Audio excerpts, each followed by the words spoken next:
Okay, so welcome to our third PDW, Professional Development Webinar, instead of Wednesday, since we didn't work out yesterday. We are very, very happy to have Mr. Jeremy Vlasin from Chase County Schools talk to us today about the topic of the new parliamentary procedure event, and it's a little bit of a change or tweaked format. And so at this point, I'd like to turn it over to Jeremy. I guess one final reminder before you jump on, Jeremy. If you do have to leave early, feel free to do that. You're not going to hurt anyone's feelings. And also, we are recording this, so it will be archived afterward. I'll probably have it up tomorrow or so. If you miss out on the last part or something of that nature. So with that, Jeremy, I'll hand it over to you, and you can take it from here. All right. Can everybody hear me? Okay. All right. For sake of time, I won't ask you guys to introduce yourself so I can write down names. It's going to be a lot of information, so if you ever need me to stop, just say stop and I'll try to stop. The first part, the way I'm going to do this is I am going to break down and start with I'm going to do this as if I'm talking to people who have never done parliamentary procedure, the senior parliamentary procedure competition, or know very little about it, to the point where I'll also cover things that people who are well-versed in the senior parliamentary procedure competition will get something out of it too. We didn't want to just talk about the changes today in case there were some of you on there who were wanting to get a team up and going, and we're wanting to know some of the components and exactly how to do that, and just maybe some tips of how to create a quality team. So feel free at any time to interrupt me, and if there's a question I didn't answer when I'm explaining some of this, go ahead and you can unmute yourself and interrupt me and ask me the question, because I'll be glad to answer any questions that you have. Just right off, I'll tell you that the senior parliamentary procedure competition is probably my favorite competition to coach. I have a couple that I really like coaching. That's probably my favorite one, simply because I classify it to my students as the ultimate team FFA competition. I coach range judging, and on a day of range judging, I have a team of 4, and I can have one of them have an off day, and I can have one of them have a good day, and I can have a couple of them have a really great day, and they can still end up doing really well. But with senior parliamentary procedure, it doesn't work like that. Like, if you have 3 of your members had a really good day in the demonstration and 2 forgot to move their carded motion, you're done. Like, you're not going to be able to compete well doing that. So all 6 of the members in parliamentary procedure have to be performing at a high level, and they all have to be completing what they need to complete in order for you to receive the results that you may want to receive. So in that aspect, I look at it as the ultimate team competition, because everybody's depending on everybody to get what they need to get done. It's also, in demonstration-wise, it's 10.5 minutes of nonstop action. I always tell the students, if you said something that you thought was stupid, and you sat there and think about it, and you sat there and dwell on it while you're thinking about it, the demonstration is moving forward. I do have kids from time to time, they sit there and sulk because their debate didn't go the way they want to, and then all of a sudden they're voting on the motion and they forget to vote. So it's something it's high pressure, and some kids like that, some kids don't. The kids that usually I've had do it, that's why they like to do it, because it's an intense, high pressure, fast paced competition. A lot of them classify it as equivalent to, if FFA had a sport, this would be the best equivalent to a sport, because it's so fast paced and you have to be on your toes the whole time. I'm going to start by just giving you a skeleton of the components of parliamentary procedure, the senior parliamentary procedure competition. So I'm probably not going to, if you have some questions you don't understand about parliamentary procedure, I'm probably not going to answer any questions in what I'm going to tell you. This is just for any of those who aren't really familiar with the competition. I guess I can ask a raise of hands. How many of you How many of you have never had a parliamentary procedure team, a senior parliamentary procedure team? Okay, we got one. Is that it? Okay. How many of you would say you feel very, very comfortable with the senior parliamentary procedure competition? 1, 2, 3. Is there any that know of it and they know the baseline of it, but outside of that, they're not really comfortable coaching it? Okay, I've got one of those too. All right, I wanted to see what I had as far as, so hopefully I'll cover a bunch of things for all you guys. So there's really 5 components to the senior parliamentary procedure competition. Some of them are pretty easy, self-explanatory. Some of them are going to take a little more time. The first is that there's a written exam to the senior parliamentary procedure competition. Matt, I don't know if you can answer this. I'm unaware of if it's 25 or 50 questions. I believe it's 25 questions, but it's a 25-question multiple choice exam that they're going to have to take. That will have to be done. They will do that at districts and on the state level going into the preliminary round. So a 25-question test on knowledge of parliamentary procedure, knowledge of Robert's Rules of Order newly revised. The second component of the senior parliamentary procedure competition is the demonstration. This is probably the component that takes the most time to prepare for, because some of the other components the students can do on their own time. This, you have to have the team together to be able to work on it. And this probably takes the biggest chunk of time to prepare a team. The demonstration is comprised of, you have a 6-member team, you have a president, a secretary, and 4 members. Now, this is a little bit different from junior parliamentary procedure. For all of those of you who are familiar with junior parliamentary procedure, there's 7 members there. There's only 6 for senior parliamentary procedure. And one of the big differences is that you have a chairman, you have a secretary, and you have 4 members.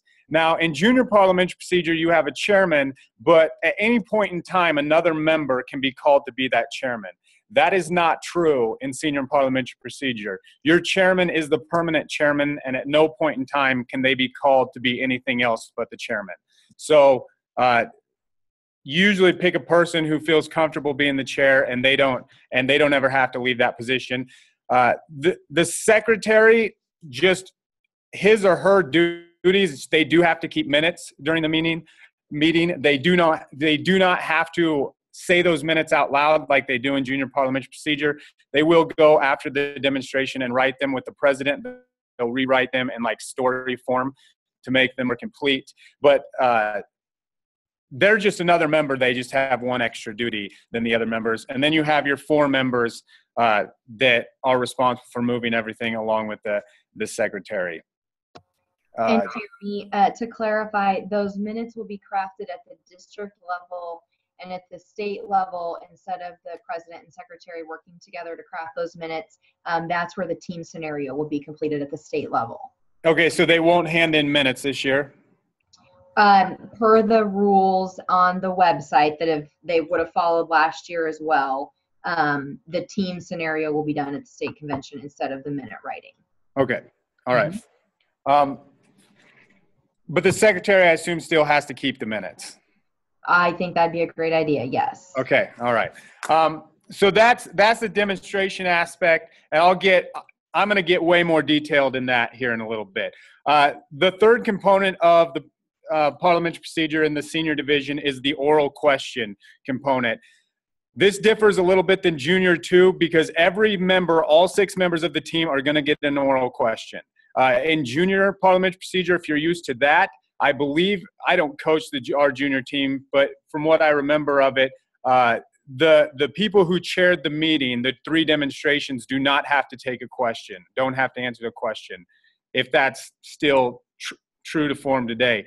In the senior competition, every person on the team has to answer an oral question. That question has to be answered by themselves. They cannot get help from their teammates. So all those oral questions will be their knowledge on parliamentary procedure, Robert's Rules of Order newly revised. The fourth component of the competition may be one that it happens sometimes, it doesn't happen other times, is the clarification questions. Now, in the Nebraska rules, unless it is changed, it allows for the judges to ask clarification questions if they want. Those questions would happen after the oral question round. From what I've seen, my first 2 years of taking teams to state, we never were asked oral questions in prelims or in finals. 2 years ago, we did get asked, clarification questions. 2 years ago, we did get asked clarification questions in prelims, but we did not get asked clarification questions in finals. And last year, we got asked clarification questions in both rounds. But the rules in Nebraska do allow them to ask those questions. I believe they get 5 minutes to ask clarification questions. Those can be more questions about it can be more questions about their knowledge of parliamentary procedure, or it can be questions about why did they do certain things the way they did in the demonstration. That's one thing where, in my personal opinion, I wish it would be like, I wish they'd either do it or they would not do it. So, you know, I don't like it that maybe some rooms are getting it and some rooms aren't down at state. But I do like it because they are going to see it. If your team's going to go into nationals, they are going to see it. I don't know how your guys' districts work. Our districts, we do just a good job trying to find judges who know enough to judge parliamentary procedure. So I've never seen it where they've gotten clarification questions at districts. I don't know how your districts work. If you get people judging that have a high knowledge of parliamentary procedure, maybe you do. But it is provided that they can ask clarification questions after the oral question round. And then finally, and this is a new component, and I'll get into this in more detail later, is the team scenario is new this year. And the way I understand it is it will not be happening at districts, but it will be happening at the state convention. And Jeremy, this is Anita again. It will happen during the final round at the state convention. So what I said a little bit ago, I misspoke a bit, should be that the minutes between the secretary and president would be composed during the preliminary round at state convention, not during the final round. And the team scenario would be done in its place then during the final round at state convention with those 8 teams. All right. Thanks, Anita. Mm-hmm. Okay. I'm going to break down now. I'm going to break down more, go into detail the components of each. I'm going to go into detail of each component. I'm not going to spend too much time on the, if you have questions on the written test, you can ask me now. The written exam is what it is. It's a 25-question multiple choice written exam. Or maybe one day it'll be 30 questions. It doesn't really matter to me how many questions it is. It's a written exam that's multiple choice, and it is what it is. So students generally will take that written exam before they demonstrate, unless sometimes if they're the first team to go in or slotted to demonstrate, sometimes they'll demonstrate first and then they'll go take the test. It shouldn't matter either way. But that is what it is. Are there any questions on the written test? All right. This next part is going to take the longest, and I'm going to go over the demonstration, how it should be conducted, some of the new rules within the demonstration this year, and I'll see if I can I've got some PDFs for you guys to see. How many of you guys printed off or have to view the cards or example of cards that they put up on the state website this last week? If not, I've got a sample that I can put up. I have a call for the orders of the day sample. But I'll go ahead and try to put that up when I'm talking about it. The basic part of the demonstration is simply this. Your chair, their responsibility is to preside over the meeting, to move the business along, and that's what they have to do. Your 4 members and your secretary, they're in charge of moving 2 motions during the 10.5-minute demonstration. One of those motions will be on a card. Each member will have a card on their seat. One of their motions will be a designated motion on the card that they have to move, and then they have to move an extra motion that is provided on the chart of motions. That it's not provided for them there. They have to know the chart of motions so they understand which motions they can use as a second motion. So each member is going to have to move 2 motions. Do you have to move the 2 motions? No. But you don't have to score in football either. It's kind of the same deal. You know, if you don't move your 2 motions, it's not going to go well for you. So each member has to move those 2 motions. And then each member needs to have a minimum of 3 debates. It does not say, and I'll explain the debates later, because somebody might be saying it does not say anywhere in the rules that you have to have a minimum of 3 debates, and it doesn't. But mathematical wise, I'll explain to you why that you have to have 3 debates here in a little bit, or you're not going to be able to obtain the points that you need to gather during that demonstration. When students start the demonstration, they'll have a 1-minute time period to look at their cards.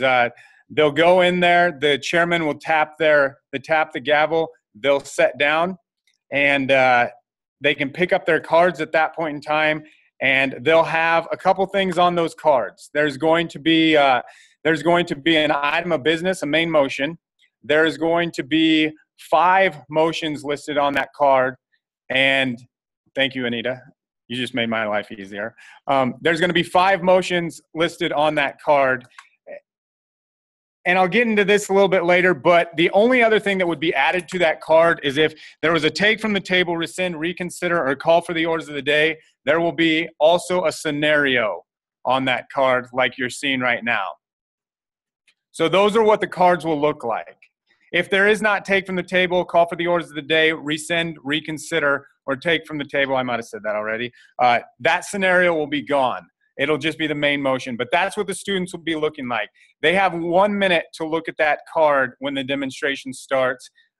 During that 1 minute, they cannot collaborate with each other. They simply have to look to see what's on the card, what their main motion is, what their carded motion, what their motion they're responsible for moving, and I'll talk about that here in a little bit. But they can't visit with each other. Sometimes I get some confusion talking to teams who haven't done it a whole lot, ask if they can talk in that 1 minute. You cannot talk in the 1 minute. So are any questions up to that point?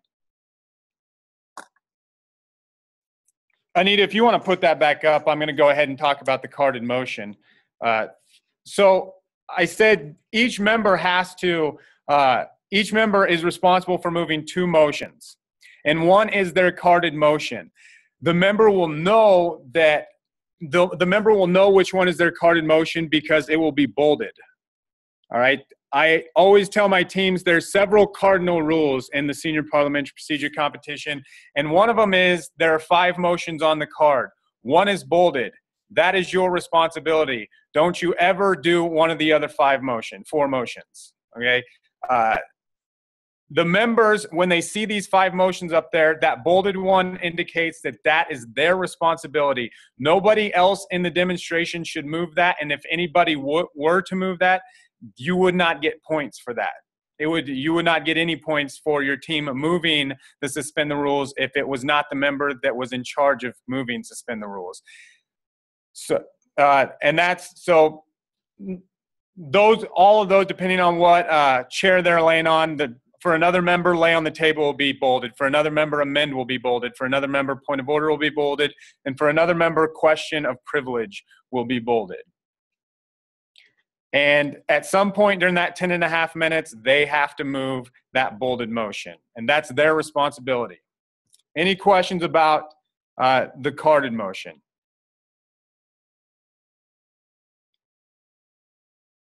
Okay. Jeremy, I do have a question. Okay. This is John. Actually, it's about the cards. Would rescind also have a scenario?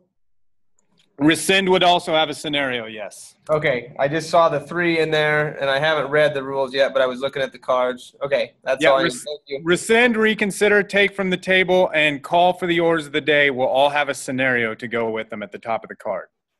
Okay. Thank you. Yep. So if I'm member number one. Let's say I'm member number one, and this is my card, the card you're looking at right now, and that's what I pull up in that 1 minute. I see that I'm responsible for moving suspend the rules. I look at these other motions, and I see another member has to move, lay on the table, amend, point of order, and question of personal privilege. I don't know who those members are. I just know that those motions should be happening during the demonstration. As a little tidbit, I should look at let's say an appeal was on a card, or, well, point of order is a good example because it's on this card. Depending on how you want to do point of order, if a member sees that point of order is on the card but it's not theirs, they know that someone's going to have to set up a point of order for the member that's in charge of moving the point of order, because that member cannot move point of order if somebody doesn't do something that's out of order. So, you know, that's the importance of not just looking at your bolded motion. They need to be looking at all the motions on that card because they need to understand what their other members have. Now, along with their bolded motion, they have to move a second motion during the demonstration. You cannot move any of the other motions on the card as your second motion. Like, for example, if one of your members who had the motion lay on the table moved it, later in the demonstration, you couldn't move lay on the table again, not because that's out of order, but you could not move that and receive credit for your secondary motion. If someone asked a question, said, can we remove our jackets, it's getting hot in here, because they had the card in motion question of privilege, that would be fine, obviously. But if you stand up and then want for your second motion, say, I rise to a question of personal privilege, can we get a drink? That does not count as your second motion because your second motion can't be on the card. Does that make sense? Anybody confused on that one? The other secondary motions that you cannot move are reconsider, take from the table, rescind, or call for the orders of the day. Those four motions can only be done when they are on the card.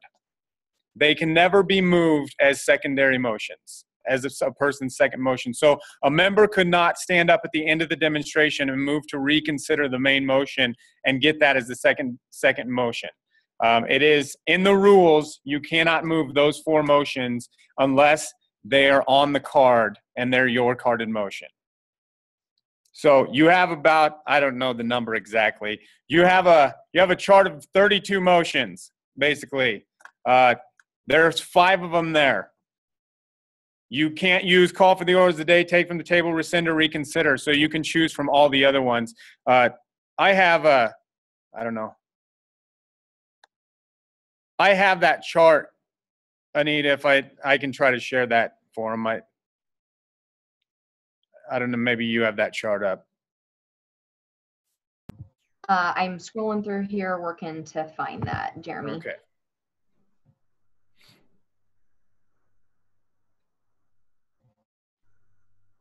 I don't know if it's in the rules though. It's not in the rules. I have it up on my screen so I can show them here.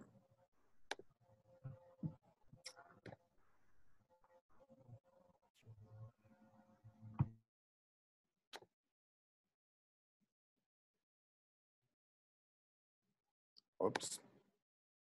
Just a sec.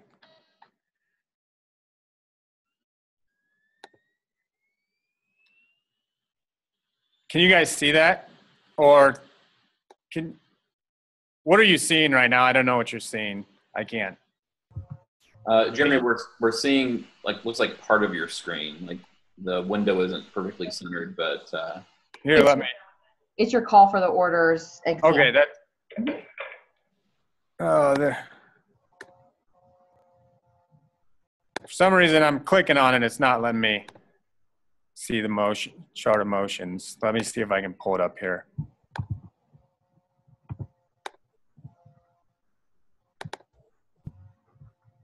I don't know if you can see this. This is the chart of motions I'm talking about. I don't know how much you guys can see of that. We can see it as you're scrolling it. You're good.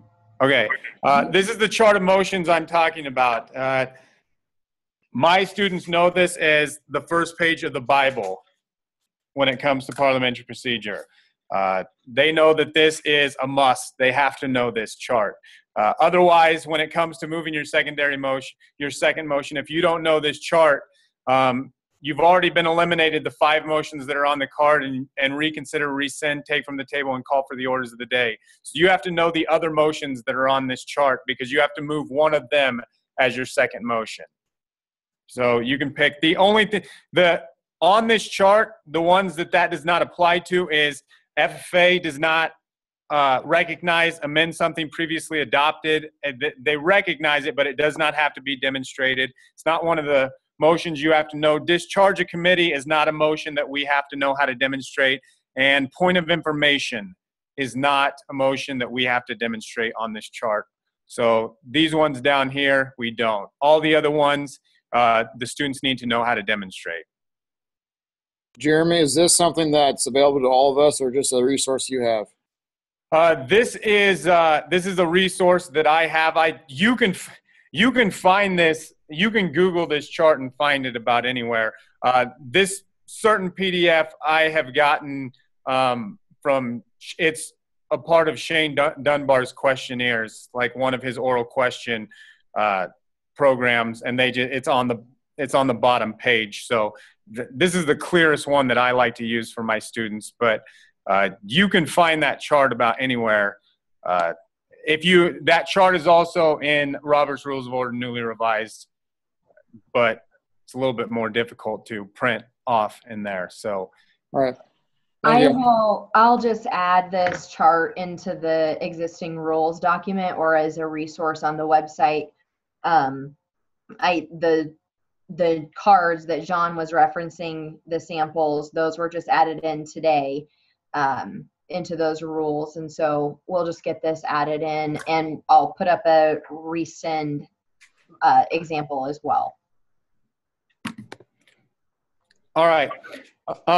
So that's kind of the second motion. So every member needs to move a second motion. I don't have the point totals memorized, what each motion is worth. I think it's like if a member doesn't move a second motion, really you don't get 50 points. Or I don't know if it's 20 points or it's 50 points, but you lose a significant amount of points if they only move one motion.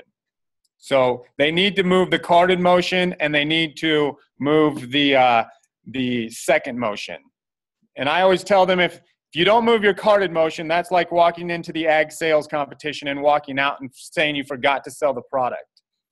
So it's right there for them to see the whole time, and it's bolded for them, kind of flashing this, you need to move me. So, but they have to move those 2 motions. Before I get into debates, I want to talk a little bit about the main motion. This is probably where I see a lot of mistakes. There's a main motion on the card, all right? And Anita showed one of those cards. She showed us the main motion. I don't know if you want to put that card back up. I don't care what card it is. Can be call for the orders of the day card or the other one. There's a main motion that the members are responsible for moving. Number 1, moving the main motion counts as your second motion. So the member who stands up and says, I move that our chapter conduct a leadership development workshop for junior high FFA members, they just got their second motion. So they start off the demonstration having their second motion taken care of. Now they only have to move their carded motion. So, but you have some students who like that. It really depends on how well your students, how comfortable they feel on debating a new topic and able to come up with stuff, credible debate fast. I find that I only have several members, no matter what team I'm coaching, who like moving the main motion because they know they're going to be the first one called on to debate. And they're going to have a good reason to why they move that main motion. But that does count as your second motion. The thing I want to talk about, probably the thing I see a lot of teams do that is incorrect, that is the only main motion that can be moved during the whole demonstration. Your team cannot pass this motion and then bring up another motion during the demonstration. So they couldn't, like 3 minutes into the demonstration, pass to conduct a leadership development workshop for junior high FFA members and then have another member stand up and say, I move that our chapter conduct a farm safety day. and then pass that, and then stand up and say, I move that our chapter hold an ice cream social. I see that amongst teams all the time. And so any debates, if you do that, and you bring up a second main motion, any debates on that main motion should not count. Any motions moved on top of that main motion that shouldn't be moved should not count. So like if I did lay on the table as a member, but we moved a second main motion, that should not count because all of it is out of order. By the rules of parliamentary procedure in the FFA, everything is out of order at that point because you can only move the main motion on the card, and that main motion has to remain on the floor throughout the entirety of the demonstration. Is there any questions on that? The only time another main motion will remotely be mentioned is if you have reconsider, rescind, or take from the table. And you'll see up there in the scenario, it'll say that this main motion was passed this main motion was brought up, it was laid on the table, we want you to bring it back up. That's the only time you can try to bring another main motion back up. So, and for that point, I will say, when you're doing that, rescind, reconsider, and take from the table. Your team needs to fail all of those motions. They should not pass any of those motions. Rescind, reconsider, or take from the table should never be passed. They should be the first things brought up if they're on the card in the demonstration. They should use this scenario motion. That's the motion. So I might have a member say, I move to take from the motion, take from the table the motion that states our chapter officers must be required to have a 3.0 grade point average, or that our chapter officers are required to have a 3.0 grade point average to be an FFA officer. So they have to bring that motion up, but that motion needs to fail. It should never pass. If you're reconsidering it, you can debate it because it's a debatable motion because reconsider was applied to the main motion, which is a debatable motion. And your team can debate whether or not to reconsider the motion, but you need to fail the reconsider. Because if you didn't, this main motion would come up on the floor, and now you have a main motion on the floor that's not supposed to be on the floor. So always fail the reconsider, rescind, and take from the table. Any questions about that? Jeremy, one question that we get a lot is in regards to this person that I highlighted here. Which says that the team can use one topic, but on the cards, nowhere has there ever been a section or a category that's called topic. And then we come down and it says the team may use more than one main motion as long as it pertains to the assigned topic. So what perspective can you offer from having competed at the national level with this, in addition to what you said about any discussion of a different main motion should be out of order? I would say that at nationals, they would kick you out right away. I mean, they would disregard your team right away if you moved a second main motion that is not the main motion on the card. Because really what they want to see is they want to see the students and their ability to debate on quality merits on that main motion.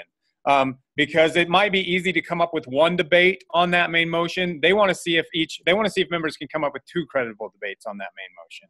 That doesn't mean you have to debate the motion twice, but at the national level, there's a lot of pull on your merits of debate regarding the main motion. And so it would be easy just to keep bringing up main motions. But I've never seen it done at the national level. I've never seen a team that knows what they're doing bring up a second main motion. Like I said, I guess you're right. In the rules, it says you can do it, but it does say that it's strongly discouraged. And so my suggestion to you would be you move the main motion on the card and don't move another main motion after that. Leave that main motion on the floor. Move your other motions on top of that main motion. Your subsidiary, your incidental, your privileged motions, move those on top of that and let that be pending throughout the demonstration. I would never move an extra motion beside the one that's on the card. Does that answer your question? Anita? Yep, that's perfect. I just wanted to give everyone else a better explanation. If you can go to the national site, and I can't, for whatever reason, the 2012 one won't come up, but you can go to the 2013 and watch you can watch the Final Four. They have the video up there. You can watch the top 4 teams in the nation of last year. You can also get videos from the Nationals where you can watch some of the top 4 teams in the nation. And one thing you'll notice is they never bring up an extra main motion. They always stick with the main motion that's on the card. Well, Jeremy, I'm going to muddy the water a little bit. What about dividing the question, and that would give you 2 main motions? Is that something that guys should totally avoid? You could certainly do that. My issue would be with that is generally when they want you to divide a question, they'll give you a divisible motion. They'll give you a motion with complex parts. There are some times where I've seen the motion say, I've seen them do like that our chapter hold Natural Resources and Ag Awareness Day as one motion. In that case, it would be acceptable for you to do division of the question because, while they're viewed as part A and part B, they're still not. That's not seen as moving an extra main motion. You would now have 2 main motions because of the incidental motion division of the question, not because you moved a second main motion. Does that make sense? Yep, that's exactly what I was wondering. So if you felt you did have a complex motion that you could divide actually separate motions because you can debate twice on part A and twice on part B. So that would be acceptable. From what I've seen, they try to do a pretty good job of either keeping the motion simple or complex. If they want you to divide the motion, they should give you a complex motion to divide. And if they, otherwise they'll give you a pretty straightforward, simple question, main motion. Any questions on the main motions? Any other questions on the good questions? Any questions on the main motions? Okay, I'm going to debates. At the beginning of the meeting, at the beginning of this meeting, I said each member needs to have a minimum of 3 debates, and that's nowhere in the rules. But here's why that's true, because each member throughout the demonstration will receive a maximum of 60 points for debating. The maximum points that they're allowed for a single debate is 20 points. So if they only debate 2 times, there's no way to get to that 60 points because they can only be given 20 points. Like if a judge believes they had a perfect debate, they're debating the main motion, and they believe they have a perfect debate, they can give them 20 points for that debate. But they can't give them 30 or 40 points for that debate. They can only give them 20 points. That member's goal is to get 60 points throughout the 10 minutes. But if they would only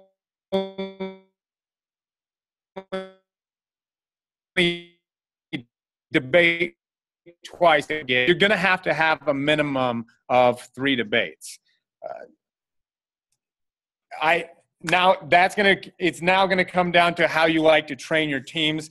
The team we have preparing for nationals right now. At nationals, you have to do 4 debates because they're never going to give you 20 points at nationals for a debate. So the only way for you to even come close to getting 60 points at the national level on your debates is you have to debate 4 times. Now, the reason I don't like that is if you ever watch national teams, they're going 1,000,000 miles per hour. We would never talk at that rate of speed in a regular meeting. Someone would think we're high on something if we were talking the rate of speed that they have to talk at nationals to get quality debates in. So at points in time, some of those teams on the Final Four stage, I would classify the chairman and some of the members as being out of control on their rate of speed. But sometimes they almost have to do it in order to get the amount of the substance of debate that they want at nationals, and that they want each one of those members to get 4 debates. A couple of years ago when I had a team at nationals, we had some members only debate 3 times, and that was a comment on our cards, was you all need to have 4 debates. So that doesn't ring as, I wouldn't say that doesn't ring as true at our state competition. 4 debates are nice from what I've seen.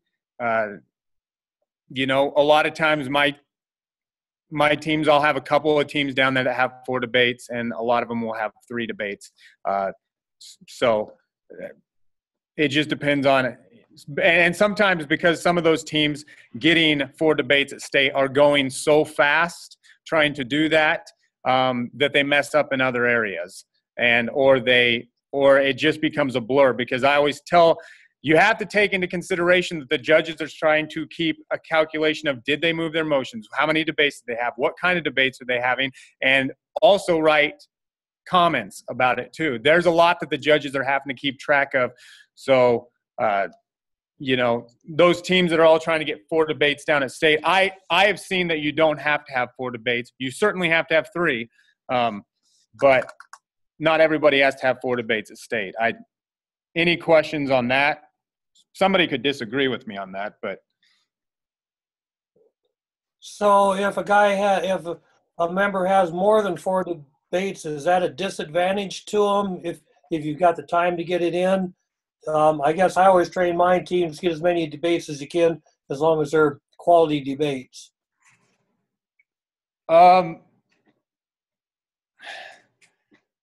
If you had, I guess from my perspective, what I would say is if you had time to get 5 debates, I would question the quality of your debate. Your debates are probably too short if you have time to get in 5 debates. Now, I've seen it done before, but if everybody has at least 3 debates, and you've got some members with 4 debates, plus people moving 2 motions apiece, either your debates are too short, or I don't know.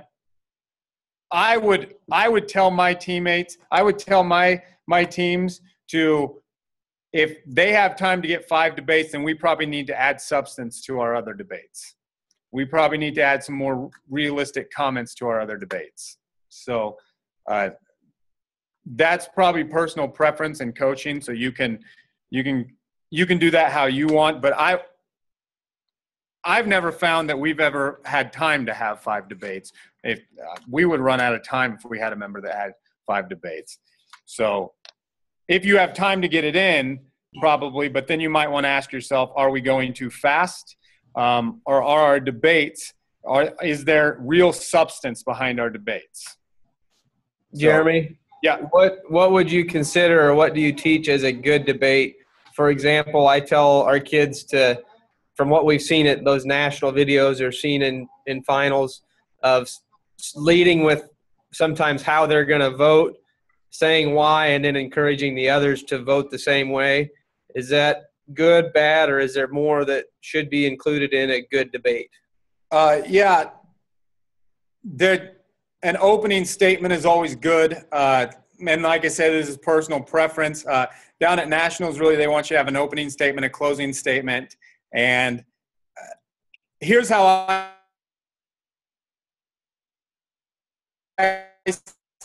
say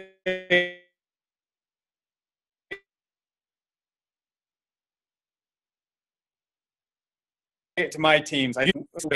If you just say, I think this is a bad idea because we don't have time, if I have a member say that, I look at them after the demonstration, I say, why don't you have time?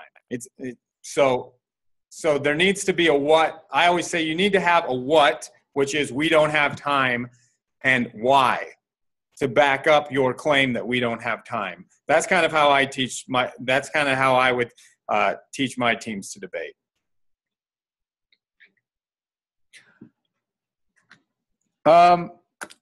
Any other questions on debate?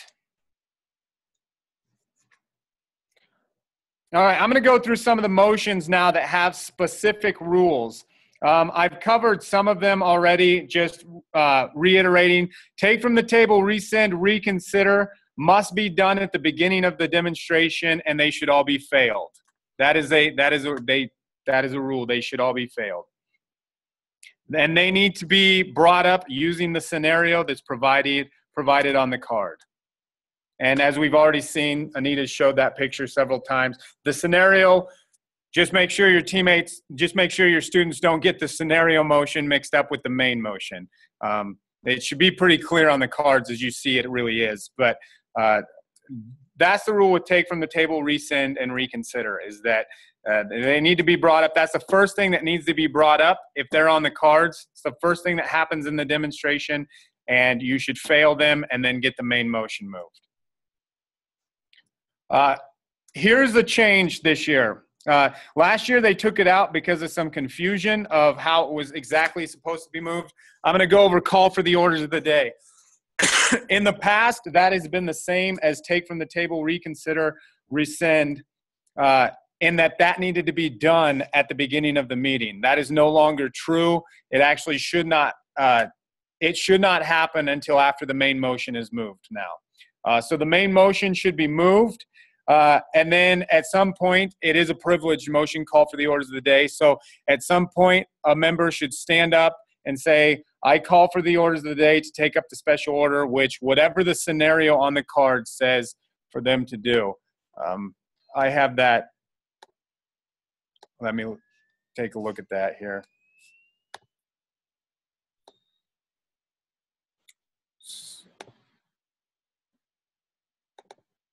All right, can everybody see that? This is a specific call for the orders of the day. Can everybody see that? That call for the orders card? Yes. All right. I can move it over a little bit if I need to. I don't know. So they'd say, I call for the orders of the day to take up the order of the day, which states that our chapter pay for 2 members to attend Washington Leadership Conference. All right, that's now. And I would say as ag teachers, whoever's responsible for the competition this year, and for Matt and Anita, this is what would be one of my concerns is that the judges are 100% they understand that this motion can be moved in 2 different ways. Okay, it always needs to be moved after the main motion has been moved. That doesn't mean it has to be moved right after the main motion has been moved. It can be moved. It can be moved a minute after the main motion has been moved. It can be moved 5 minutes after 5 minutes into the demonstration, 6 minutes into the demonstration. But there's 2 different ways this can be moved. A member, and I'll kind of give you they put this on the website. One way a member can stand up and say, I call for the orders of the day to take up the motion postponed to our last meeting to 2 p.m. today. And then the chair says the orders of the day are called for. Will the chapter proceed to the orders of the day? And you take a vote on whether you want to do that or not. Now, if you are going to, it's your choice. I guess you can pass that motion, or you can fail that motion and not take up the orders of the day. So you can handle it, and that means the other way is a member can stand up and say, I call for the orders of the day to take up the motion postponed at our last meeting to 2 p.m. today. And the chair goes right in and says that the orders of the day have been called. It is now 2 p.m., the special order of the day. And they go through that. They would say what the special order of the day is. And now that is the main motion on the floor. This would be one of those exceptions where I said it's frowned upon to move 2 extra motions. This is the new rule in the case where it would be okay to have a new motion on the floor that doesn't relate to the carded motion, but the motion's provided for you in the scenario. Now, your members then can debate that motion, the order of the day, and they can pass or fail it. And then once they do that, they go back to the main motion that they were on before. There is not a preferred method. It is perfectly acceptable for teams to do that either way. So no team should be penalized. No team should be penalized for calling for the orders of the day and having the chairman say, will the assembly take up the orders of the day, and they vote not to. and then they just go on with the motion that they're on. That should not be, I mean, no, the team shouldn't be penalized for that, or a team if they bring up the main motion, the chair says the orders of the day have been called, it is now 2 p.m., and they go into bringing up that main motion and debating it. Either form is acceptable. I would just say we have to make sure that the judges are 100% clear on that, because I always say it would be terrible for students to be penalized for doing something the right way because someone else was ill-informed. So that's a little bit complicated. That's why they didn't do it last year at state. They took it out because they didn't want any confusion or anybody to be penalized last year for doing it one way that was the right way, but not everybody being on the same page. Any questions on call for the orders of the day? Jeremy, can I add something? Yes. Last year at the national meeting, the coaches meeting, they talked about the 2 p.m. thing. And while it's easy for us to grasp this, one of their concerns was that the kids would think, well, it's 9 a.m. when I'm competing, and this says 2 p.m.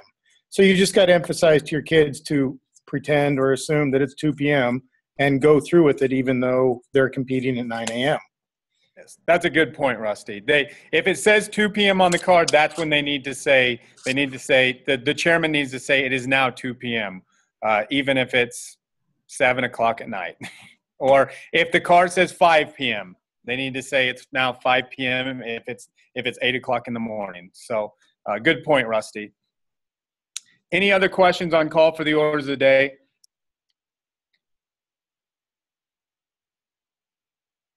That's just one you like that you like the best way to transact that you can pick and do it that way. I watched the Final Four teams last year, and it was done both ways amongst the teams. A couple teams did it where they brought up the motion, they discussed it, and then they passed the motion. They went back on with business. A couple teams said, will the assembly take up the orders of the day, and some of them failed the call for the orders of the day, and then they moved on with business. So one way over the other is not more acceptable.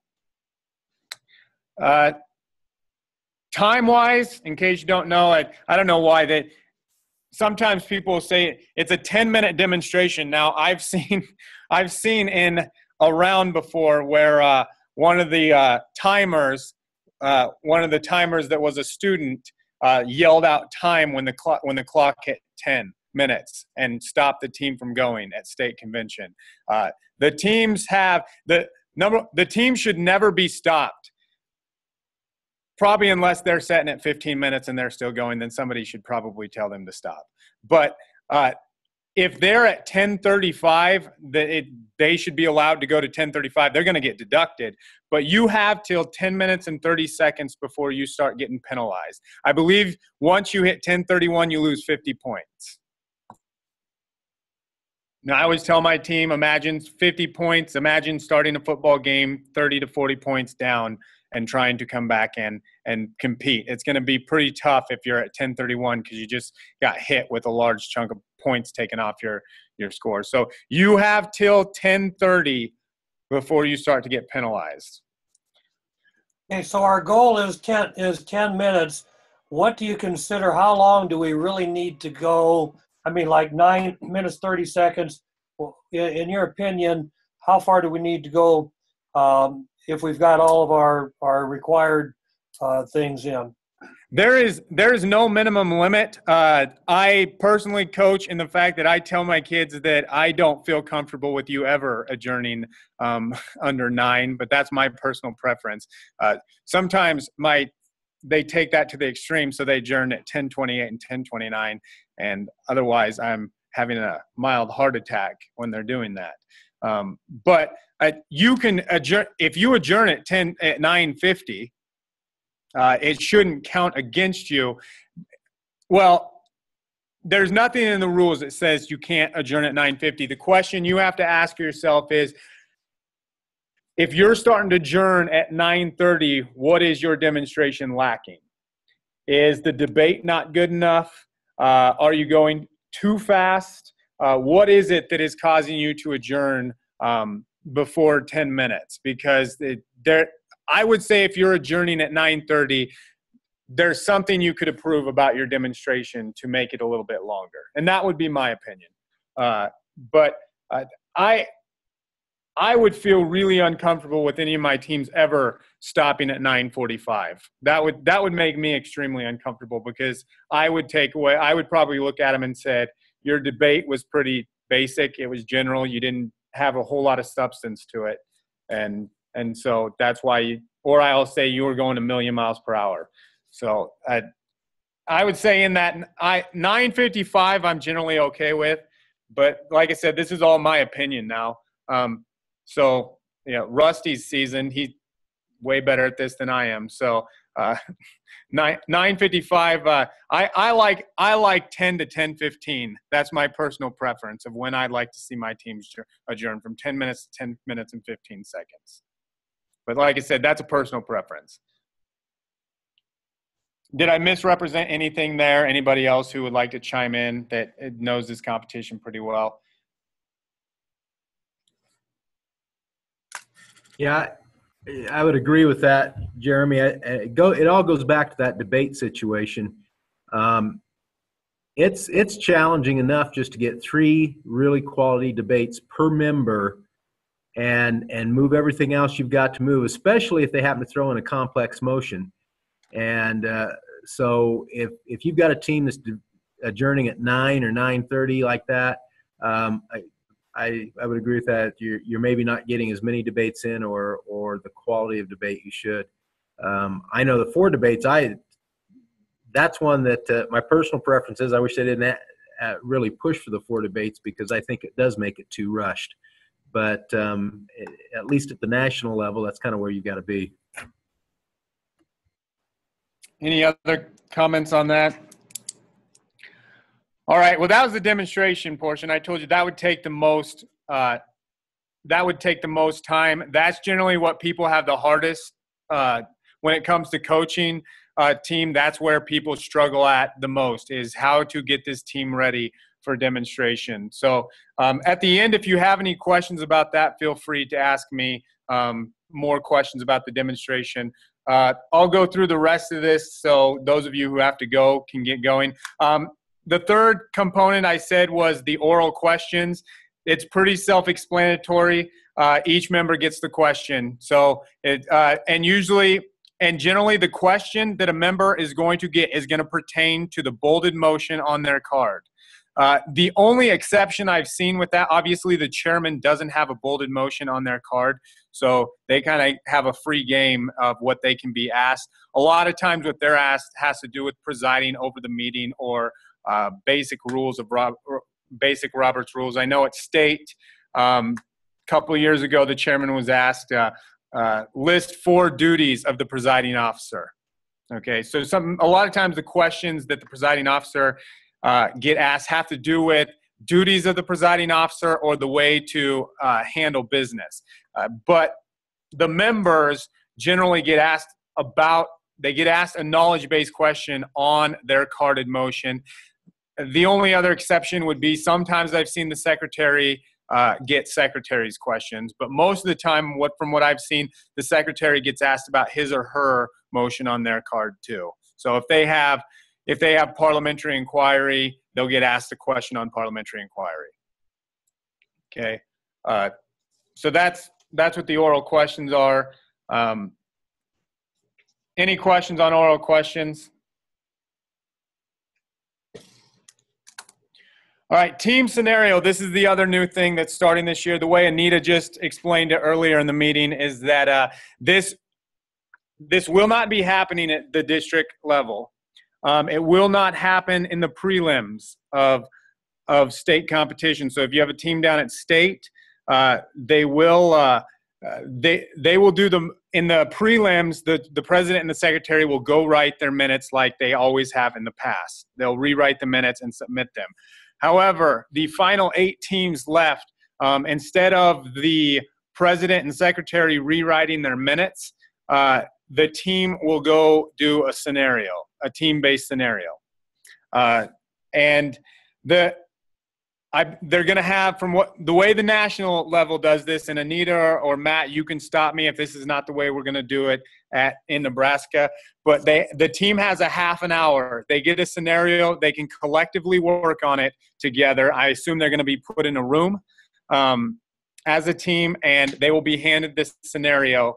And there'll be some questions attached to the scenario, and they will have to answer those questions. So the other way I understand is that the books, the Robert Rules of Order, newly revised books, will be provided for them down there. That's what I have been told. Is that correct, Anita? Is she still on?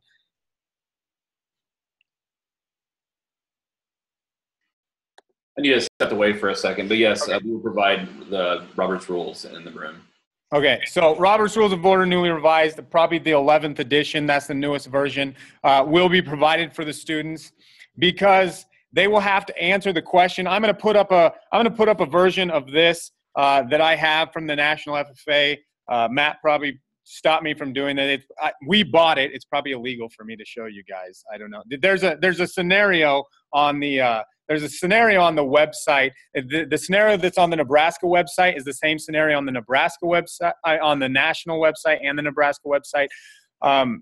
From what I've seen, that's a pretty tough scenario that they have on the Nebraska site for students to do. I have 2 copies of the ones they did at the 2012. I have the semifinal round at the 2012 National Convention and the finals round at the 2012 National Convention. I have those team scenarios. They look a little bit simpler and less complex than the one that's actually on the national Nebraska website. Also, as Anita emailed out today, I had my team practicing on the one that was on the national website, and as we started to look through and check the answers and everything, most of the citations on the one are wrong. Like the citations they have on that website is talking about a completely unrelated motion. It'll cite Robert's Rules of Order, newly revised, and they might be talking about one, and I don't remember what the exact scenario is, but it might be talking about suspend the rules, and the citation they give has to do with take from the table. So just as a heads up for you guys, if you're using that one off the Nebraska website, that's where that's at now. I'm going to show you a version of the team scenario. Right now, I'm going to share this with you guys.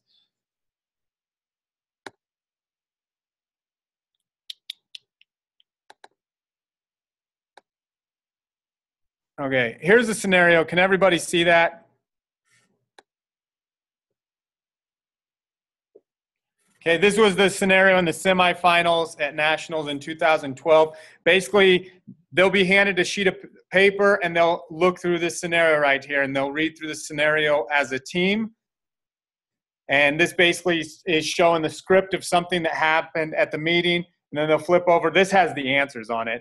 Theirs obviously won't. Questions for a team. So they'll have 2 or 3 questions. So they had a question that said, did the chair handle the motion to limit debate, amend, and postpone to a certain time properly? If not, what did he do wrong? And so the way they need to answer their questions in the team scenario is they first need to answer it and just say, no, the motion to amend or limit debate was not debatable. Or whatever the answer to the question is, how they would kind of answer it in oral questions, they would say, they would give their answer.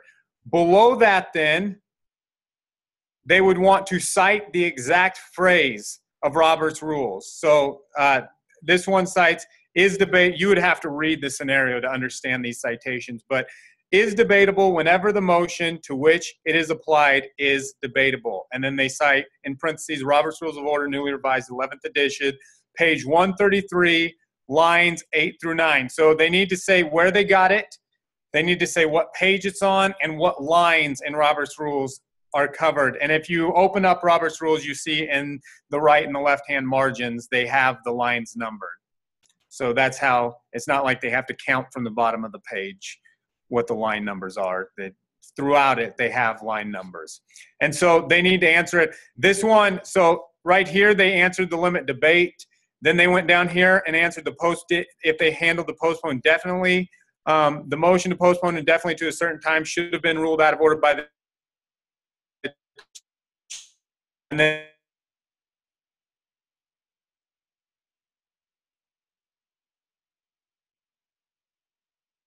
cite Robert's Rules of Order newly revised, page 194, lines 14 through 19. They have 30 minutes to answer these questions as the team. So one person will be writing all this out, and then they will submit it. And that will be in the finals round at state. At national, go ahead. Question for Matt then. You said you're going to provide Robert's Rules. Are you going to have one per person?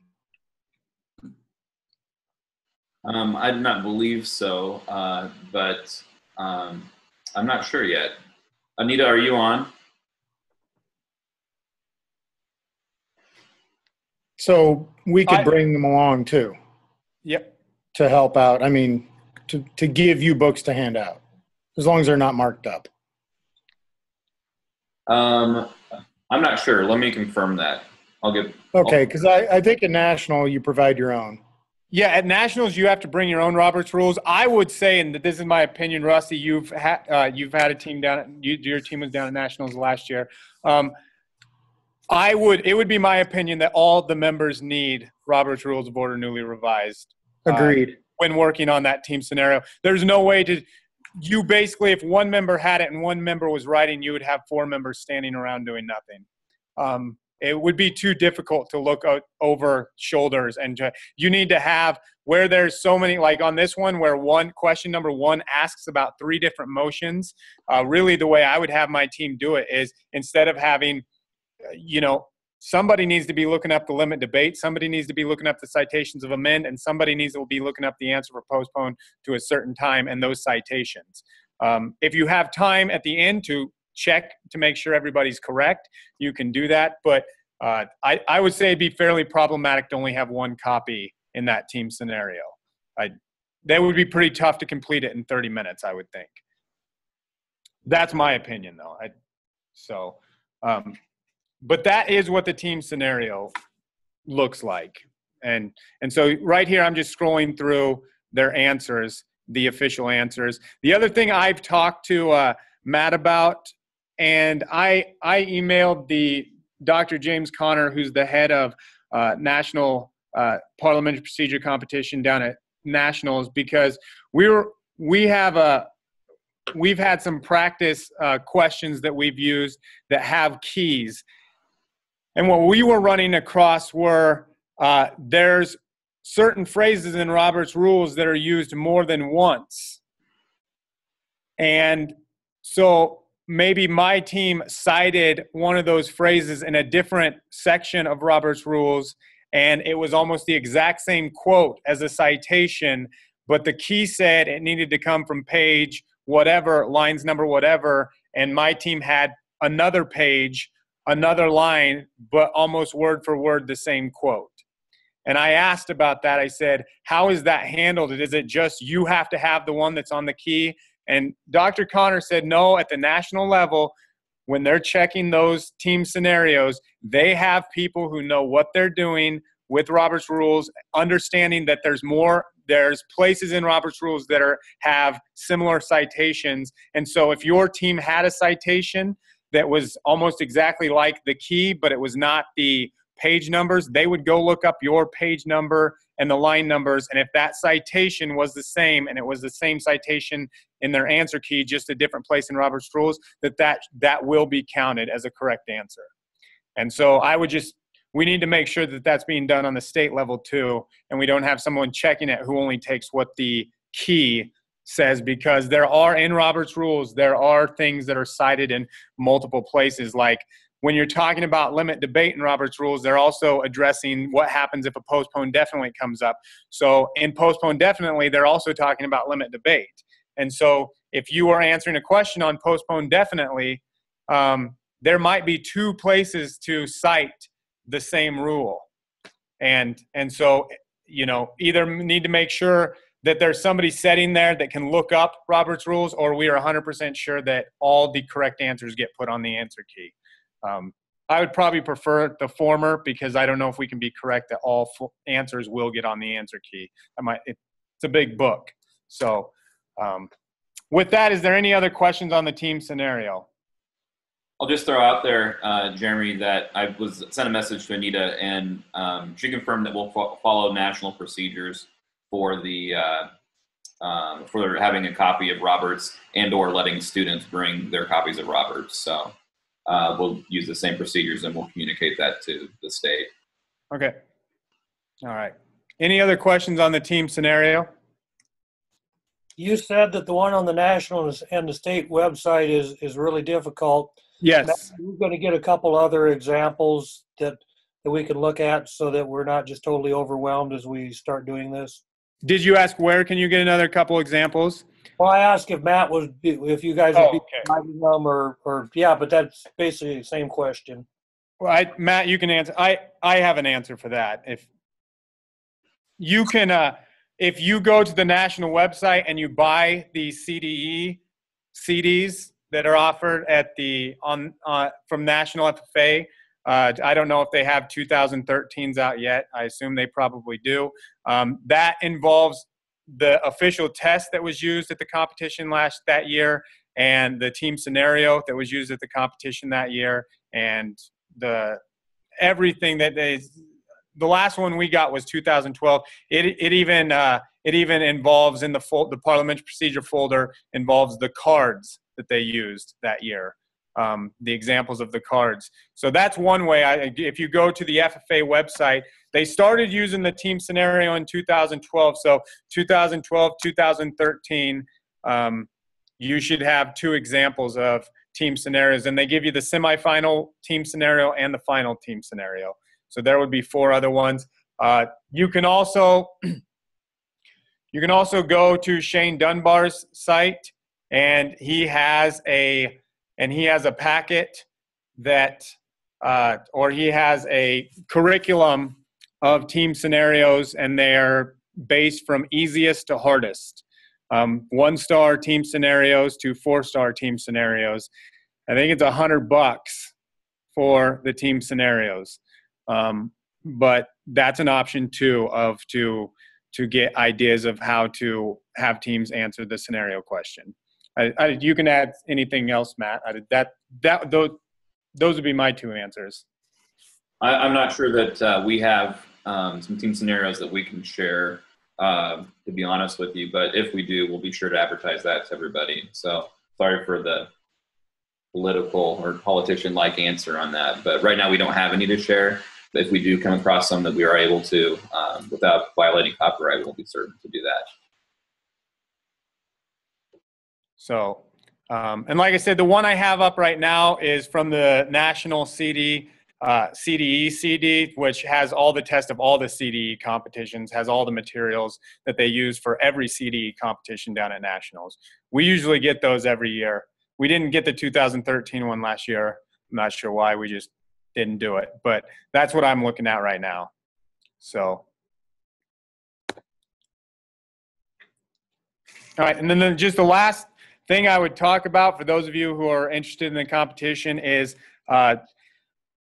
preparing the team. I kind of went over the scenarios. I'm just going to tell you the way I do it a little bit. Like, I'm not going to go into extreme detail, but all our practices are done outside of class time. I either have kids in here at 7 o'clock in the morning, practicing from 7 to 8 in the morning, or they're practicing from 7 to 9 p.m. at night. I did have a team that kept, because they loved me, they kept track, and at the end of between districts and state one year, they had logged their hours. They practiced for about 408 hours was the amount of time they practiced, and that's all outside class time. So like I said, that's the amount of time, and I would say that's on average. The team I have going to nationals this year, I would say we're up in the 500, 550 range for hours of practice on the competition. So, and it's just because there's so many different aspects between the oral questions, the test questions, getting the demonstration right. It just takes a long time to do it well. It just takes a lot of practice time. So that's, I mean, I put that out there for you kind of so you know what time it's going to take you. I usually am up front with my teams right away. I tell them I tell them what they're going to have to do. I tell them that information, how much time previous teams have spent doing it. I tell them what they're going to have to know, and if they're not going to do it, not to waste my time, because it takes too much of my personal time if they're not going to put in the effort either. I'm pretty upfront with all my teams who want to do parliamentary procedure that because of the amount of time it takes to do it, if they're not going to be putting in their own effort, that I would rather just not, have a team that year. So I haven't had anybody take me up on that. I have had to threaten to pull teams from competition because 2 days from competition, they didn't know if postpone definitely was debatable. They were missing that question. And to me, you got to know the chart. And that's what I always tell them. You have to know the chart.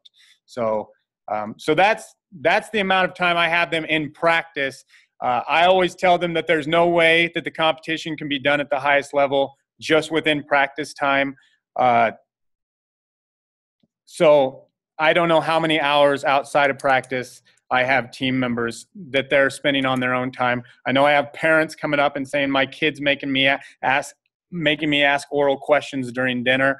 Our preparing for nationals, our principal has been taking in some of the kids during lunch and taking them into his office and asking them questions during their lunchtime, because I don't have the same lunchtime. And he's kind of wanting to help them out. And so there's a lot of, on top of the hours it takes to prepare in practice time, a lot of hours spent outside of practice time to know what you have to know to perform at a high level. Like I said, the motion chart is a big deal. If you don't know the motion chart and the motions that are on that chart and whether they're amendable, they're debatable, they require a second, they're reconsidering, that's the basic stuff that you need to know. Like every team, if you want your team performing at a high level, they need to know that chart. And they need to know every motion, whether it requires a second, whether it's debatable or not, whether it's amendable or not, what kind of vote it requires, and whether it is reconsiderable or not. That's basic knowledge that they need to know to compete at a high level. That's actually that's the knowledge that will carry over too. Because that knowledge alone, you start getting into the other stuff and you get into other meetings. And most of our kids who do this competition get into meetings that are supposed to be using parliamentary procedure, and they're so far advanced from them that they can't really talk to them about what they're doing wrong. But at least if they know the chart, like I have kids that serve as student representatives on the city council here in Imperial, and they'll ask those kids, can we debate lay on the table? And at that point, they can actually apply Parliament and say, no, you can't debate lay on the table. So that chart comes in handy outside of just the competition. Was somebody going to say something? Jeremy, as far as the questions, is there a good source of questions? I've got some Dunbar stuff. Is there other sources of questions that we can use for preparing the kids? I use Dunbar stuff. That's what I use. And some of his stuff gets pretty wordy. But that's the best I've seen so far. That's what I use. And he's got some different sources out on his website.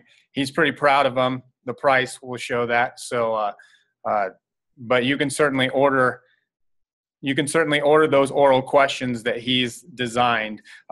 What I will say about those is, and I've emailed him several times, he's got some wrong answers in his questions. And you just have to be really careful that once the kids start to understand it, they'll look at some of the questions. I would say not the majority of his questions, but I would say we've found a handful of his questions that are not correct. That whoever, and I'll email him about it, and then he generally tells me that he wasn't the only one who wrote it, and somebody else was helping him, and I say, that's fine, I just letting you know. So if he wanted to get that corrected, he could. So, but that's what we use. We still go with his stuff because he writes a large volume of it. I think his last volume he put out is 1,500 questions. So there's 15 different 100 parliamentary procedure questions. There's no way for your kids to get through all of them, especially by the time state comes. But and he's got them numbered from 1 to 4-star questions from easiest to hardest. So that's a good resource to use.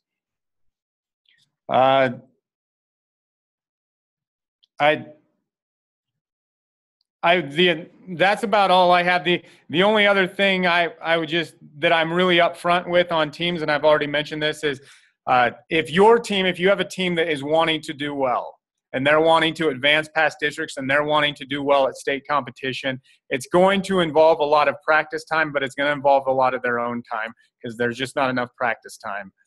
When we get the leftover time between sports and other things, there's just not enough time. They're going to have to spend a lot of their own time doing it.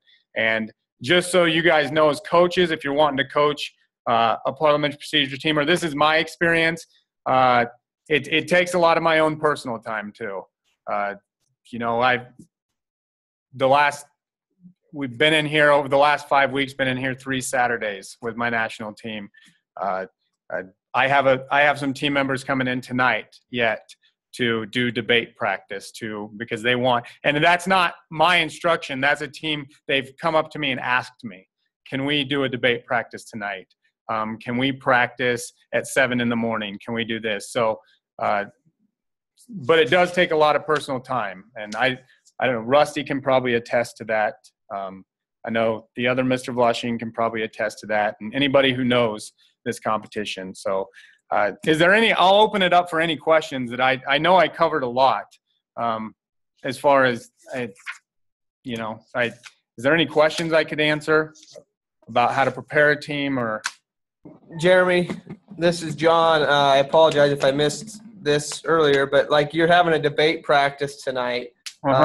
When you have practice, do you typically work on certain skills, or are you doing a 10-minute demonstration, you give them a sample card and you do a demo, or like tonight you're just working on debate? And if so, how does that, do you throw them a topic and you say debate it and you critique them, or how does that look? Normally the debate practice is unique, and the reason I'm having a debate practice, and it's actually it's not the whole team coming in. 2 of my members that are on the national team are in college. So they're off at college right now. You can't do a demonstration. Our chairman's at college. That makes things really difficult.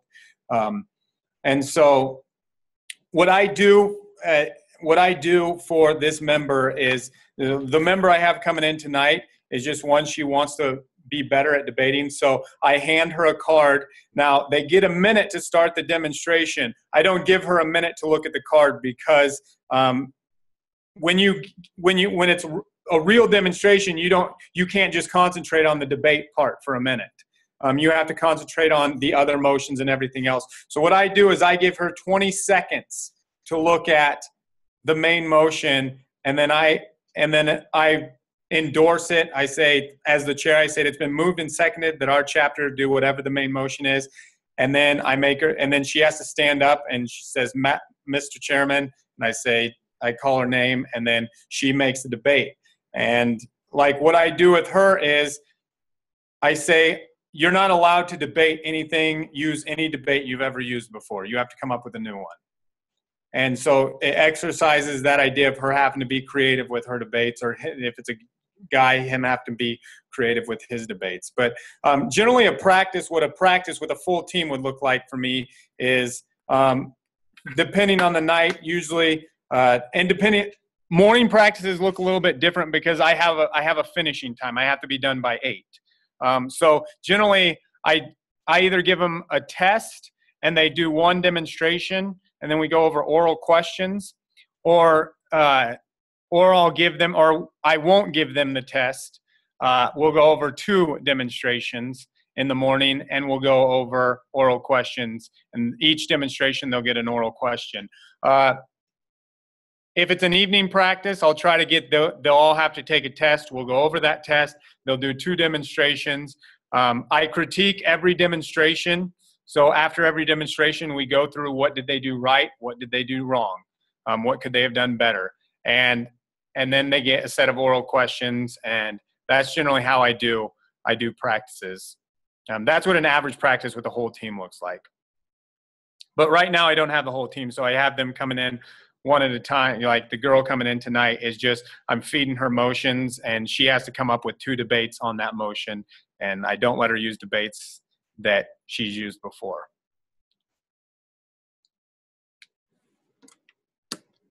Any other questions? Yeah, I have one. Okay. When you're having them memorize the chart, do you have them memorize just the whole thing, or do you piece it out and have them memorize like 5 and get those, and then 5 and get those, or do you just have them memorize the whole chart, and then when you do demos, you can put them all in, or do you start demos out maybe with easier questions or easier motions, and then move, into maybe more complex ones? No, I hand them the chart on the first night of practice, and I said, you have 2 weeks, and you're going to have an angry coach in 2 weeks if it's not memorized. I tell them, you have to memorize this chart. You have 2 weeks to do it. Don't come back if you're not going to do it. They'll tell you I'm kind of blunt when it gets to this, because it's a lot of time to spend if they're not going to put in the work. So that's how I do it. You certainly could do it while you break down 5 motions, have them do that. But I give them a period of time. Sometimes if we start practice early enough, before districts, I'll say you have 3 weeks. You have 3 weeks to memorize this chart. On this date, we'll come back, and I'm going to just ask you questions, and you guys have this many to miss. If you guys miss this many, we don't move on. And so I put a little pressure on them too, because they have to learn how to deal with pressure. Some people may look at that and say, man, you're a jerk, and that's fine, but that's the way I do it. I don't have anybody generally quit. They don't quit on me generally, so they just understand that I have high expectations of them if we're going to do it. So that's how I do it. Now, Sarah, on the motions, we do those one at a time. We go through each motion of that chart when learning how to demonstrate them in the demonstration. So that takes about 2 weeks of practice. So I'll have 3 motions one night that we're going to do, and this is how I start every team off. So we'll start with fix the time to which to adjourn, and they'll learn how to demonstrate that, how to bring it up, and then I'll have them do it, and then I'll have them do it again, and then after they do that, then I'll do adjourn, and then I'll do recess, and then question of privilege, and then call for the orders of the day, and then lay on the table, and then previous question, and so on and so forth. So generally that takes a while, because we only get about 3 in a practice at the beginning, but I individually show them how to move the motions, and then I make them demonstrate it a couple of times. And then by the time you get down to rescind, reconsider, take from the table, well, I start off with those actually. I start off with rescind, reconsider, and take from the table, so they always understand that that's ever on their card. Those have to be moved first. And then I go back up to fix the time to which to adjourn, and then go down through the chart. And then by the time you get through them all, I throw them into a real live 10-minute demonstration, and it's rusty, and they stumble through it, and they forget. But then that's where we stop, and we talk about, okay, remember how to bring up, fix the time to which to adjourn. It was 2 weeks ago when you did this. So, and then we just go back over how to do it. So the chart, I give them to it once. Tell them that's your responsibility to memorize on your own time, and that's what they have to do, is memorize that chart on their own time. And I ask them chart questions every day in practice. I'll say postpone definitely, and I'll call somebody's name, and they'll have to say it's subsidiary, it requires a second, it's debatable, it's amendable, it requires a majority vote, and it can be reconsidered. And so that's how I hold them accountable to if they are studying the chart after I hand it to them. So they know they're going to get asked questions about the chart. Other questions? Jeremy? Yeah. I just have a question regarding the minutes. Uh-huh.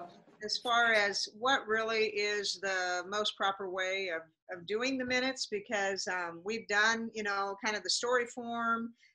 The year we went to nationals, they wanted it very skeletal, a very skeletal minute writing. So what have you found to be the best way, I guess, to do the minutes?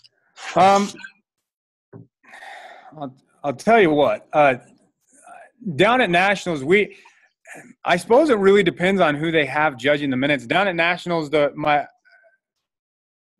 one team I took down there, that secretary did it in story form, and I think she got a 47 out of 50.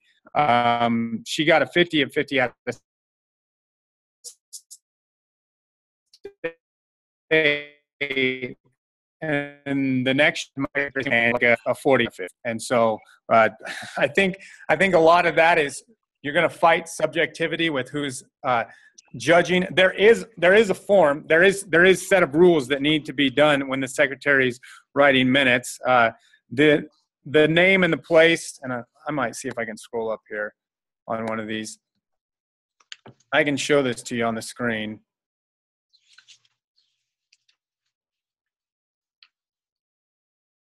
Yeah, the form that's on the website or the official minute form. Here, I'll show you this. Yeah, we use that. When they're taking minutes, it's very just chicken scratches. I said, don't write the motions out. Just postpone, definitely put PD, because you don't have time to sit there and be writing it out. So I've never seen what they look like when they come out of demonstration. I'm sure they look terrible. But they usually write it, and I usually have my teams write it in more story form. Like, here, they follow this, what Dunbar, like there's a question on this. Whoops.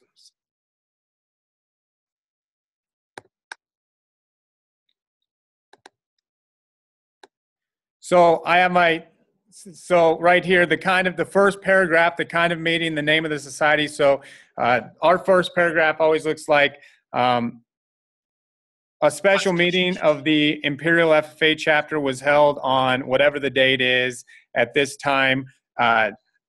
Blair Hartman was the regular chairman. Blair Hartman was presiding, and the secretary Jessica Hartman was present. The minutes of the previous meeting were not read. Okay, and then they go. Anna made the main motion. And then they just go through how it happened. Probably the biggest, these motions down here are the motions that should be included in the minutes. Main motions, probably a big mistake that a lot of people make is they put postpone definitelys in the motions, and they're not supposed to go there if they failed. Any secondary motion that fails should not be included in the minutes. That makes writing minutes a little bit tricky because it's kind of incomplete. It's like the main motion happened, it was debated, and a lot of stuff happened in between there, but a lot of it failed. So, you can't really say anything about it. But if a point of order is brought up, then you say you write the point of order, what it was, what the ruling on it was. If an appeal is made, you write that down. And if you have a secondary motion passed, like limit debate or previous question, you would need to include that too. But we usually write it in paragraph story form is how we've done it. I don't know if that makes sense. I'll probably ask that question at nationals this year to somebody just to make sure, to let our secretary know how they would prefer.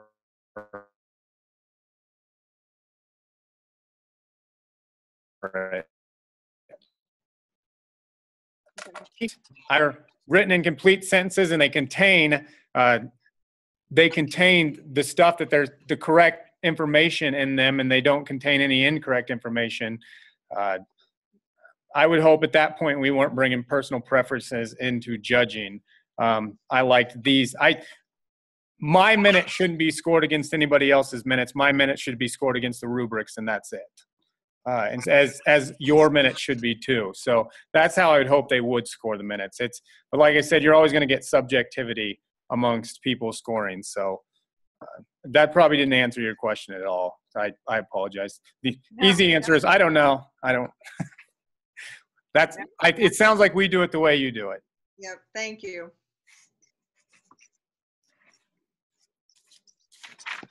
Any other questions? Hey, it's Rusty. I stepped away for a phone call, so I wasn't in on that whole conversation.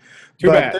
Did you talk about the guide that was sent out back in 2006 or created back in 2006 about how to outline the minutes? I didn't. I actually haven't seen that, so you can talk about it. Oh, well, I'll just fire it out. How's that sound? Okay. It is the skeletal, as you said. So, sorry to interrupt. No, that's perfectly fine. And that's how they want it done at nationals? It was put out by nationals Okay. back then, and things haven't changed a whole lot since then. So that is how I've told my kids to do it ever since. Yeah. With nationals, whether we like it or not, sometimes I just tell our students that we got to play the game. If they're wanting us to do things and that's how they want to, even if we don't understand it or disagree with it, sometimes you got to play their game too, like the 3 and 4 debates thing. We have to, if that's what it's going to take, that's what we have to do. So,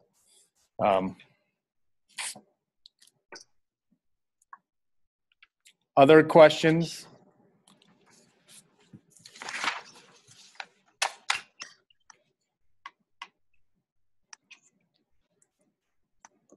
If I knew she wouldn't slap me, I'd bring her in and I'd let you see a debate practice. So unless you see her, she probably wouldn't be real happy with me if she knew that she had a bunch of ag teachers watching her trying to practice debate. So she just heard me. She said that's correct. So any other? Yeah, go ahead. I was going to say other questions, or there's a lot of you also on the call have been training teams for years as well. And what other advice would you like to throw in as well for this topic?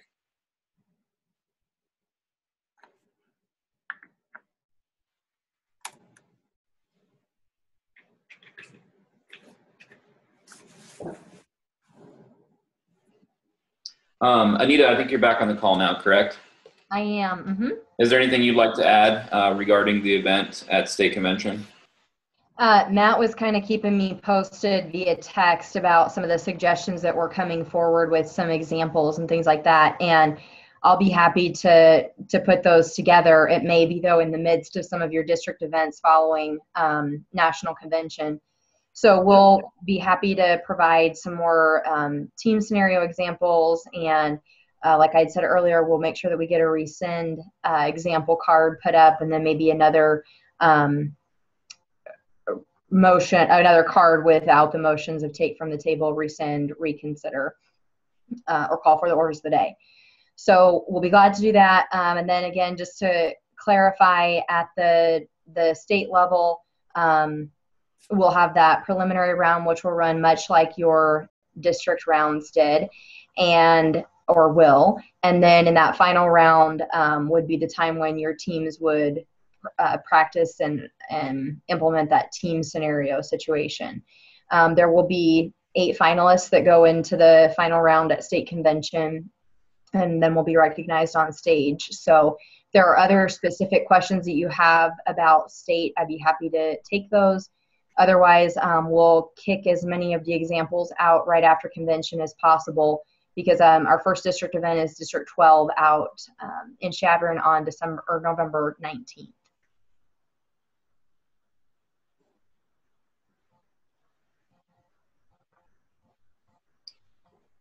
Well, if there's no more questions, first of all, thank you very much, Jeremy, for your time in putting this together. We'll archive this, and it'll probably be watched for years to come as people start training teams. And also with that, too, good luck with your team at National Convention. We look forward to seeing how they do. So, thank you. If there's nothing else from the group, thank you all very much for attending and for your questions, and Jeremy for everything you did for us. Yep, not a problem. Thank you, Matt. Have a good night, all.